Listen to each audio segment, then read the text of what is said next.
ओम शांति। आज 29 दिसंबर 2023। आज की शेरवाणी की मुख्य पंक्तियाँ हैं। मीठे बच्चे, प्रश्नों में मूझना छोड़ मन मनाभाव रहो। बाप और वर्षे को याद करो, पवित्र बनो और बनाओ। प्रश्नों में मूझना छोड़ मन मनाभाव रहो। बाप और वर्षे को याद करो, पवित्र बनो और बनाओ। प्रश्न है, शिव बाबा तुम बच्चों से अपनी पूजा नहीं करवा सकते क्यों?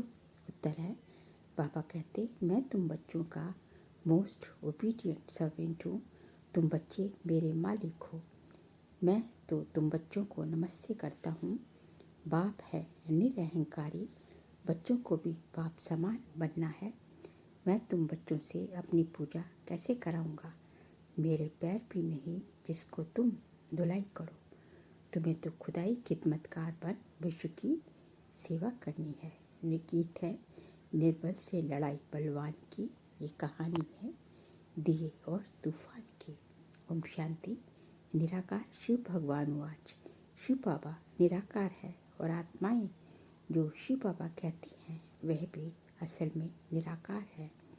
निराकारी दुनिया में रहने वाले हैं, यहाँ पाठ बजाने के लिए साकार बने हैं। अब हम सबको तो पैर है, श्री कृष्ण को भी पाँव है, पैर पूछते हैं ना। शिव बाबा कहते हैं मैं तो हूँ ओबीडियंट, मेरे पैर है नहीं जो तुमसे पैर धुलाऊं व पूजा कराऊं। सन्यासी पैर धुलाते हैं ना, गृहस्थी लोग जाकर उनके पैर धोते हैं। पैर तो मनुष्य के हैं, शिव बाबा को पैर ही नहीं है जो तुमको पैर की पूजा करनी पड़े। ये है पूजा की सामग्री। बाप कहते हैं मैं तो ज्ञान का सागर हूँ, मैं अपने बच्चों से कैसे पैर धुलाऊंगा। बाप तो कहते हैं वंदे मातरम। माताओं को फिर क्या कहना है, हाँ खड़े होकर कहेंगे शिव बाबा नमस्ते, जैसे सलाम वालेकुम कहते हैं ना। सो भी बाप को पहले नमस्ते करना पड़ता है। कहते हैं आई एम मोस्ट ओबीडियंट, बेहद का सर्वेंट हूँ। निराकार और निरअहंकारी कितना है, पूजा की तो बात ही नहीं। मोस्ट विलेबल चिल्ड्रन जो मिल्कियत के मालिक बनते हैं, उनसे कैसे पूजा कराएंगे। हाँ, छोटे बच्चे बाप के पाँव पड़ते हैं क्योंकि बाप बड़ा है, परंतु वास्तव में तो बाप बच्चों का भी सर्वेंट है। बहुत कड़ा पाठ है, बहुत अपार दुख अर्जुन आने वाले हैं। ये सारी बेहद की बात है। तभी बेहद का बाप आते हैं। बाप कहते हैं दाता मैं एक ही हूँ, अन्य किसी को भी दाता नहीं कह सकते। बाप से सब मांगते हैं, साधु लोग भी मुक्ति मांगते हैं। भारत के गृहस्थी लोग भगवान से जीवन मुक्ति मांगते हैं। तो दाता एक हो गया, गाया भी हुआ है सर्व का सदगति दाता एक। साधु लोग जब खुद ही साधना करते हैं तो औरों को फिर गति सदगति कैसे दे सकते हैं। मुक्ति धाम और जीवन मुक्ति धाम दोनों का प्रोप्राइटर एक ही बाप है। वह अपने समय पर आते हैं एक ही बार और सभी जन्म मरण में आते रहते हैं। यह एक ही बार आते हैं जबकि रावण का राज्य खत्म होना होता है। उसके पहले आ नहीं सकते, ड्रामा में पार्ट ही नहीं है। तो बाप कहते हैं तुमने मेरे द्वारा मुझे अब पहचाना है, मनुष्य नहीं जानते तो सर्वव्यापी कह दिया। अभी तो है रावण राज्य, भारतवासी ही रावण को जलाते रहते हैं, तो सिद्ध है रावण राज्य भारत में है, राम राज्य भी भारत में है। ये बातें राम राज्य स्थापन करने वाला ही समझाते हैं कि कैसे अब रावण राज्य है। ये कौन समझाते हैं? निराकार शिव भगवान वाच। आत्मा को शिव नहीं कहेंगे, आत्माएं हैं सब शालिग्राम। शिव एक को ही कहा जाता है, शालिग्राम तो अनेक होते हैं। ये है रुद्र ज्ञान यज्ञ। वह ब्राह्मण लोग जो यज्ञ रचते हैं उसमें एक बड़ा शिवलिंग और छोटे छोटे शालिग्राम बनाकर पूजा करते हैं। देवियों आदि की पूजा तो वर्ष वर्ष होती है। ये तो रोज मिट्टी के बनाते हैं और पूजा करते हैं। रुद्र का बड़ा मान होता है। शालिग्राम कौन है वह तो जानते नहीं। तुम शिव शक्ति सेना पतितों को पावन बनाती हो। शिव की पूजा तो होती है ना। शालिग्राम कहाँ जाए तो बहुत मनुष्य रुद्र यज्ञ रच शालिग्रामों की पूजा करते हैं। शिव बाबा के साथ बच्चों ने भी मेहनत की है। शिव बाबा के मददगार हैं। उन्हों को कहा जाता है खुदाई खिदमतगार। खुद निराकार भी जरूर कोई शरीर में आएंगे ना। स्वर्ग में तो खिदमत की दरकार नहीं। शिव बाबा कहते हैं देखो ये मेरे खिदमतगार बच्चे हैं, नंबरवार तो है ना। सबकी पूजा तो कर ना सके। ये यज्ञ भी भारत में ही होते हैं। ये राज वापी समझाते हैं। वह ब्राह्मण लोग व सेठ लोग थोड़ी ही जानते हैं। वास्तव में ये है रुद्र ज्ञान यज्ञ। बच्चे पवित्र बन भारत को स्वर्ग बनाते हैं। ये बड़ी हॉस्पिटल है जहाँ योग द्वारा हम अवर हेल्दी बनते हैं। बाप कहते हैं मुझे याद करो। देह अहंकार पहला नंबर विकार है जो योग तोड़ता है। बॉडी कॉन्शियस होते हो, बाप को भूलते हो, तभी फिर और विकार आ जाते हैं। ये योग निरंतर लगाना बड़ी मेहनत है। मनुष्य श्री कृष्ण को भगवान समझ उनकी पूजा करते हैं, परंतु वह पतित पावन तो है नहीं जो उनके पैर पूजे जाए। शिव तो है ही बिकर पाँव। वह तो आकर माताओं का सर्वेंट बनते हैं और कहते हैं कि बाप और स्वर्ग को याद करो तो फिर तुम 21 जन्म राज्य करेंगे। 21 पीढ़ी गाई हुई है और धर्मों में नहीं गाई जाती। किसी भी धर्म वाले को 21 जन्म स्वर्ग की बादशाही नहीं मिलती। ये भी ड्रामा बना हुआ है। देवता धर्म वाले जो और धर्मों में मिक्स हो गए हैं वे भी निकल आएंगे।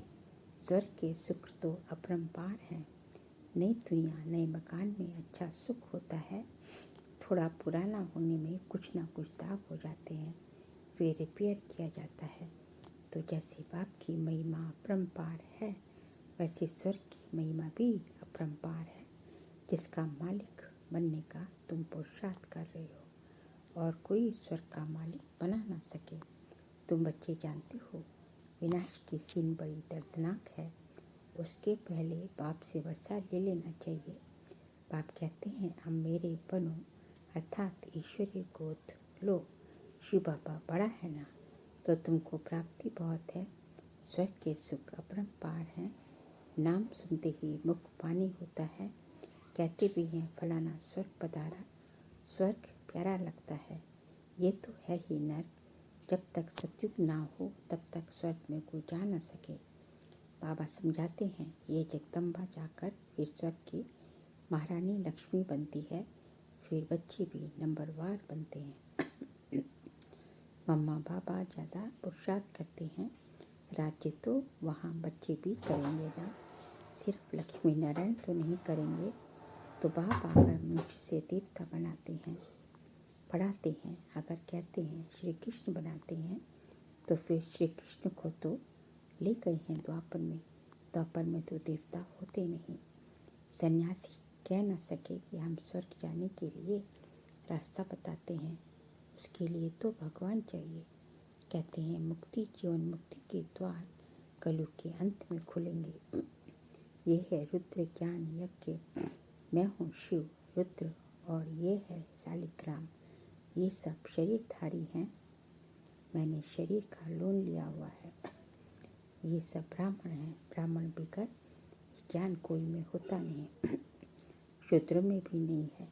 सतयुग में देवी देवताएं तो पारस बुद्धि थे जो बाप भी अब बनाते हैं। सन्यासी किसको पारस बुद्धि बना न सके। बल खुद पवित्र हैं फिर भी बीमार हो पड़ते हैं। स्वर्ग में कभी बीमार नहीं पड़ेंगे, वहाँ तो अपार सुख है। इसलिए बाप कहते हैं पूरा पुरुषार्थ करो। रेस होती है ना, वह है रुद्रमाला में पिरोने की रेस। अहम आत्मा की दौड़ी लगानी है योग की। जितना योग लगाएंगे तो समझेंगे कि ये तीखा दौड़ रहा है।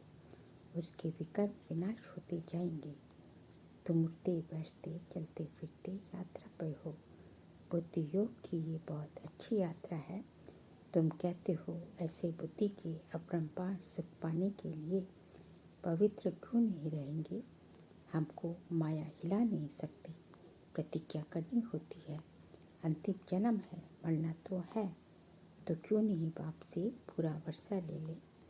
कितने बाबा के बच्चे हैं, प्रजापिता है तो जरूर नई रचना रचते हैं। नई रचना होती है ब्राह्मणों की। ब्राह्मण है रूहानी सोशल वर्कर, देवता तो पहले भुगते हैं। तुम भारत की सर्विस करते हो, इसलिए तुम ही स्वर्ग के मालिक बनते हो। भारत की सर्विस करने में सबकी सर्विस हो जाती है। तो ये है रुद्र ज्ञान यज्ञ। रुद्र शिव को कहा जाता है, ना कि श्री कृष्ण को। श्री कृष्ण तो सतयुग का प्रिंस है, वहाँ ये यज्ञ आदि होंगे नहीं। अभी है रावण राज्य, ये खलास होना है, फिर कभी रावण बनाएंगे ही नहीं। बाप ही आकर इन जंजीरों से छुड़ाते हैं। इस ब्रह्मा को भी जंजीरों से छुड़ाया है। शास्त्र पढ़ते पढ़ते क्या हालत हुई है, तो बाप कहते हैं अब मुझे याद करो। बाप को याद करने की हिम्मत नहीं है, पवित्र रहते नहीं, फालतू प्रश्न पूछते रहते हैं। तो बाप कहते हैं मन मना भाव, अगर किसी बात में मूझते हो तो उसको छोड़ दो, मन मना भाव। ऐसे नहीं कि प्रश्न का रिस्पांस नहीं मिला तो पढ़ना ही छोड़ दो। कहते हैं भगवान है तो रिस्पांस क्यों नहीं देते? बाप कहते हैं तुम्हारा काम है बाप और वर्षे से चक्र को भी याद करना पड़े। वह भी त्रिमूर्ति और चक्र दिखाते हैं, लिखते हैं सत्य में जयते, परंतु अर्थ नहीं जानते। तुम समझा सकते हो, शिव बाबा को याद किया तो सूक्ष्मतन वासी ब्रह्मा विष्णु शंकर भी याद आएंगे और सुदर्शन चक्र को याद करने से विजयंती हो जाएंगे। जयते माना माया पर जीत बनेंगे। कितनी समझ की बात है। यहाँ कायदे हैं, हंसों की भी सभा में बगुले बैठ ना सके। बीके जो स्वर्ग की परी बनते हैं, बीके जो स्वर्ग की परी बनाती है, उन पर बड़ी रिस्पॉन्सिबिलिटी है। पहले जब कोई आते हैं तो उनसे हमेशा ये पूछो आत्मा के बाप को जानते हो? प्रश्न जो पूछते हैं तो जरूर जानते होंगे। सन्यासी आदि ऐसे कभी नहीं पूछेंगे, वह तो जानते ही नहीं। तुम तो प्रश्न पूछेंगे, वेद के बाप को जानते हो? पहले तो सगाई करो। ब्राह्मणों का धंधा ही ये है। बाप कहते हैं हे आत्माओं, मेरे साथ योग लगाओ, क्योंकि मेरे पास आना है। सतयुगी देवी देवताएं बहुत काल से अलग रहे हैं, तो पहले पहले ज्ञान भी उनको ही मिलेगा। लक्ष्मी नारायण ने 84 जन्म पूरे किए हैं, तो उनको ही पहले ज्ञान मिलना चाहिए। मनुष्य सृष्टि का जो झाड़ है उनका पिता है ब्रह्मा और आत्मा का पिता है शिव। तो बाप और दादा है ना, तुम हो उनके पोत्रे, उनसे तुमको ज्ञान मिलता है।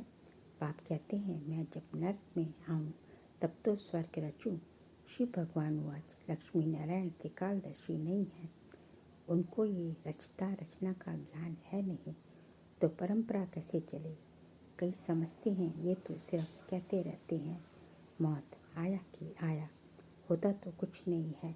इस पर एक मिसाल भी है ना, उसने कहा शेर आया परंतु शेर आया नहीं। आखिर एक दिन शेर आ गया, बकरियां सब खा गया।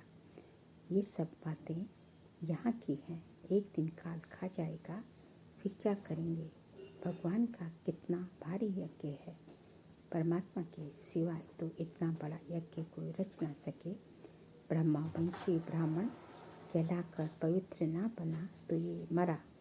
शिव बाबा से प्रतिज्ञा करनी होती है, मीठा बाबा स्वर्ग का मालिक बनाने वाला बाबा, मैं तो आपका हूँ, अंत तक आपका होकर रहूँगा। ऐसे बाप को अथवा साजन को वरगति दी तो महाराजा महारानी बन नहीं सकेंगे। अच्छा मीठे मीठे सिखिलते बच्चों प्रति माता पिता बाप दादा का याद प्यार और गुड मॉर्निंग।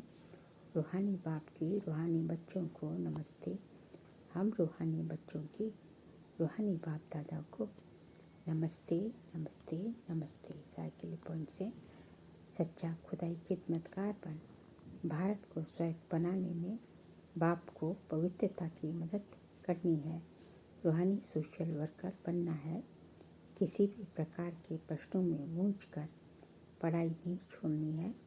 प्रश्नों को छोड़ बाप और वर्षे को याद करना है। आज का बाबा का वरदान है, हदों से पार रह सबको अपने पन की महसूसता कराने वाले अनुभवी मूर्त भाव। हदों से पार रह सबको अपने पन की महसूसता कराने वाले अनुभवी मूर्त भाव। जैसे हर एक के मन से निकलता है मेरा बाबा, ऐसे सभी के मन से निकले ये मेरा है। बेहद का भाई है या बहन है, दीदी है या दादी है, कहाँ भी रहते हो लेकिन बेहद सेवा के निमित्त हो। हदों से पार रहकर बेहद की भावना, बेहद की श्रेष्ठ कामना रखना, यही है फॉलो फादर करना। अभी इसका प्रैक्टिकल अनुभव करो और कराओ। वैसे भी अनुभवी बुजुर्ग को पिताजी काका जी कहते हैं। ऐसे बेहद के अनुभवी अर्थात सबको अपनापन महसूस हो। स्लोगन है, उपराम स्थिति द्वारा उड़ती कला में उड़ते रहो तो कर्म रूपी डाली के बंधन में फंसेंगे नहीं। उपराम स्थिति द्वारा उड़ती कला में उड़ते रहो तो कर्म रूपी डाली के बंधन में फंसेंगे नहीं। बाबा कहते हैं कि यदि आपकी स्थिति जो है उपराम होगी, उपराम स्थिति द्वारा जो है उड़ते रहेंगे। कर्म करने के लिए कर्म रूपी डाली में आए, कर्म किया, इस शरीर का चोला लिया, कर्म किया और फिर जैसे कर्म खत्म समाप्त तो इससे उपराम तो जो है ये जो है इसमें फंसेंगे नहीं। कर्म रूपी डाली मतलब जो आप शरीर में आते हैं, शरीर के बंधन में, शरीर से तो सारे बंधन है ना, देह के पदार्थ, देह के संबंध, तो इस कर्म रूपी डाली के बंधन में फंसेंगे नहीं यदि आप बार बार उपराम स्थिति द्वारा जो है उड़ती कला में उड़ते रहेंगे। कर्म करने के लिए आए और फिर उपराम स्थिति द्वारा जो है उड़ते रहे। तो जो है यदि आपको जो है बंधन मुक्त बनना है तो जो है अपनी उपराम स्थिति जो है कि अभ्यास जो है हमेशा उपराम स्थिति द्वारा उड़ती कला का उड़ने का अभ्यास हमेशा करते रहना चाहिए। अच्छा, ओम